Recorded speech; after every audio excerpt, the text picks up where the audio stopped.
What's going on, everybody? C4 here, and let's go! Philadelphia Eagles, 15. Atlanta Falcons, 10. These are your live player gates. Obviously did not have enough time, or wanted to, really. I want to get to watching actually the AFC Championship, even though it's the Patriots and Titans, or AFC Divisional. They did the damn thing, baby. It wasn't pretty. We knew that the Philadelphia Eagles were going to win this game. It was going to be ugly, and it was going to be on the defense. And even though it wasn't clean on the defense, you still going to go... We were the underdogs. That's all you say. You can't nitpick a victory in this scenario when so much was stacked against the Philadelphia Eagles. A win is a damn win. I was really watching this game with my buddy that's a diehard Falcons fan, and like the play calling for the Atlanta Falcons on that last drive was very, very bad. And I mean, shout out to Jalen Mills. Jalen Mills made some plays. I think it was Mills. Might have been Darby on the Julio Jones jump ball. I think it was Mills. But, man, I'm absolutely hyped. What we're going to do quickly, we're going to go through the player grades, get that out of the way, and then I'm going to talk about my feelings on the victory. So, looking for the Philadelphia Eagles, Nick Foles, 20 of 30 for 246 yards, no touchdowns, no picks. Exactly the kind of game Nick Foles had to play for us to win this game. We didn't need Nick Foles to throw for 4 or 5 touchdowns. If it got into a shootout with the Falcons, we were never going to win anyways. It was He made the throws he needed to make for the most part. Got unbelievably lucky in 2 instances. One where we recovered the fumble, and then eventually went for it on 4th down, got the touchdown. The other one, I don't even think it's lucky because I think the Falcons need to own up. What was he thinking? Where the Falcons guy jumped up for the pick, it hit his knee and deflected into Torrey Smith. Like, that is luck, but also I think that's, I don't know what the word would be, but it's like self-inflicted luck against the Falcons, I guess. I mean, the Falcons had stuff go their way, right, too, on the punt. It friggin' clips the back of our guy's heel, and they recover it in the red zone. So, I mean, it's give and take. There was no more cheese to one team than the other in this game.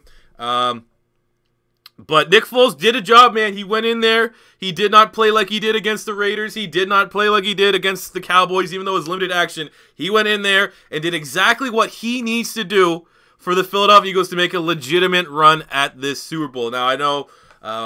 it would have been nice for him to get a touchdown, yeah, but we didn't really put him in the kind of position to make a play that had to get a touchdown. As soon as we got in there, we kind of took safe plays. We kind of went with running the ball, which I 100% agree with doing. Don't agree 100% with the running back rotation. We all know my growing hatred for running backs coach Deuce Staley on the Philadelphia Eagles. Like, LeGarrette Blount was getting way too many carries. Where did J.J. go?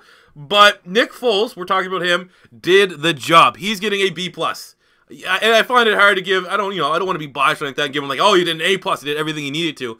But for what the conditions were, the scenario going up against probably the hottest defense in football right now in the playoffs in the Atlanta Falcons, the fact that he was turnover free, B+. That is a very solid B+. So, moving on to the running backs, J.J. had 15 carries, 54 yards, had a bad fumble. Aguilar had 2 carries for 20 yards. They were trick plays. Both of them worked relatively good. LeGarrette Blount, 9 carries, 19 yards. He had a touchdown as well. Corey Clement only got 1 carry. So when I look at this for the running backs, the running backs did their jobs. I give it a B-, C+, somewhere in that range because the fumbles, LeGarrette Blount had a fumble and J.J. had a fumble. Had to be much better than that. But when they needed to move the chains, they did.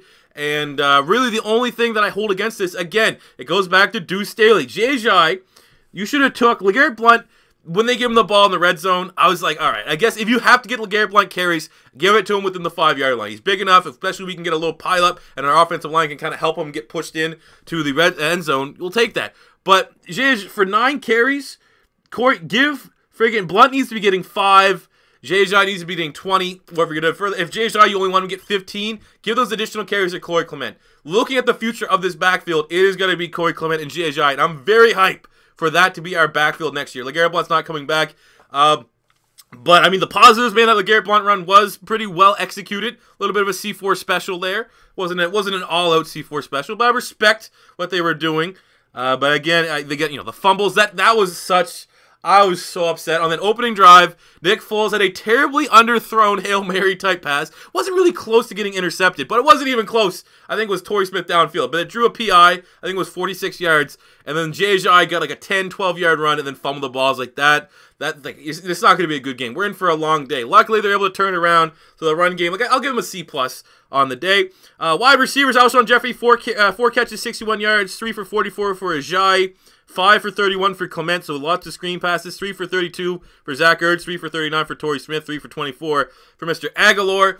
Receivers did their job, man. There was no real bad drops, and, you know, it's one of those things you assume Alshon Jeffrey being the big superstar might have a bigger stat line, but you can only do how much he gets, you know, provided. We're not really targeting a lot. Every time we went to Alshon Jeffrey, he was making big plays. So I'm giving the receivers a B. Nothing, like, very much like Nick Foles. They did their job. They didn't put up any flashy numbers. No 100-yard guy, no 10-catch guy, no 2-touchdown guy. But the wide receivers, when they were required to make plays in this scrappy game, they made them. They did everything we needed them to do. Alshon Jeffrey, at the end of the game, to get that catch with 1 second left on the clock to set up the field goal attempt, that was huge. So like I said, man, you know, there's no flashy numbers, but they did their job. So I'm giving the wide receivers a B grade here. Jake Elliott, A. We're getting A+, but he missed the extra point, made it a little bit harder on the Eagles.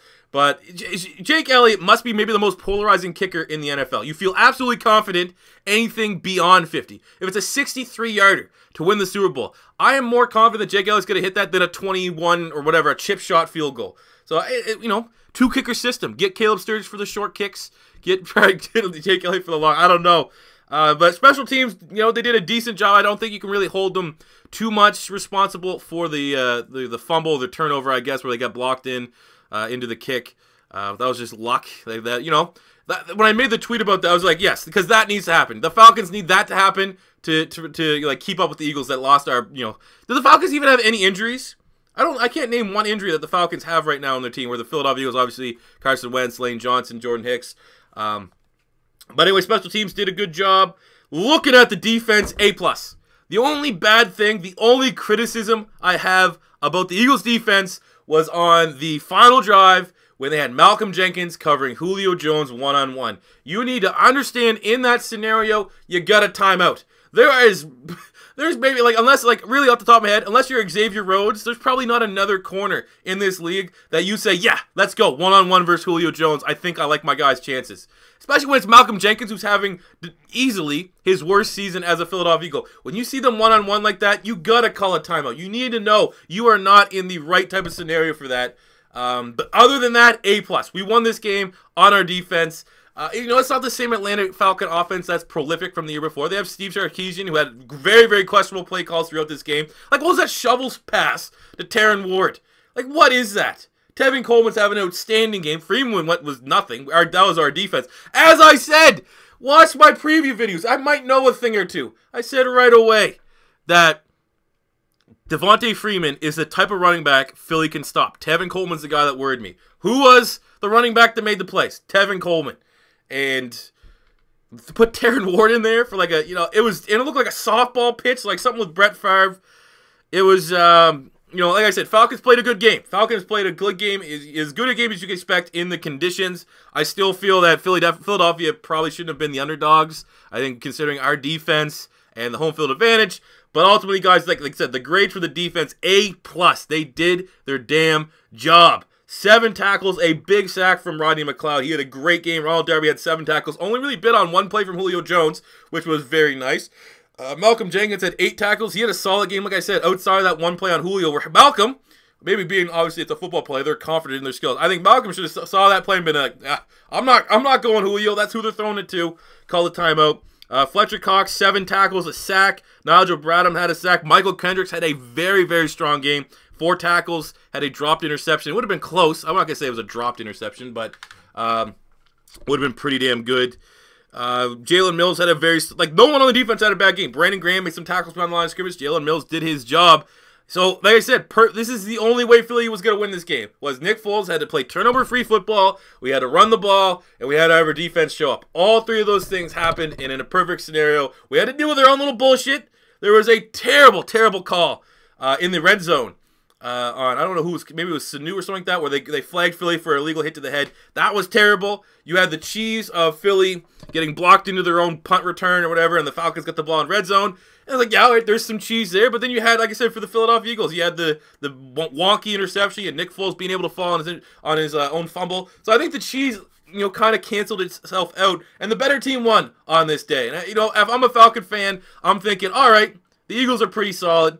They were the better team on this day, but you probably are a little frustrated that the play calling wasn't there. Because I think if the play calling was there, I think if you still had Kyle Shanahan, you probably, maybe not, because Kyle Shanahan didn't run the ball, and that's kind of what you need to do against this Eagles team. But it would have worked then, because the run wasn't working. They would have passed it out. But either way, man, you can't live on that. We now have another one home game. Philly is one home game. I gotta watch this catch. People are saying Corey Davis made a sick catch.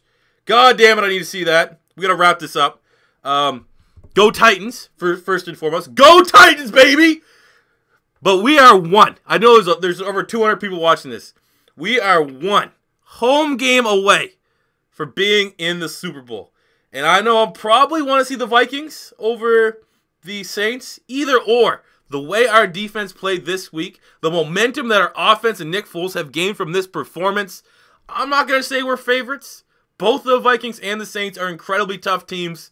But all I'm saying is from this performance today, if they play how they played today, without the cheese, without the fluky plays, they can beat anybody and keep it in an ugly matchup. So I'm very excited to see that. We're one game away, baby. I'm going to have to go see this Corey Davis catch. But thank you guys for watching. I hope all you guys are as equally as hype as I am. Fly Eagles fly. Subscribe if you're new. Until next time, it's C4 saying peace out.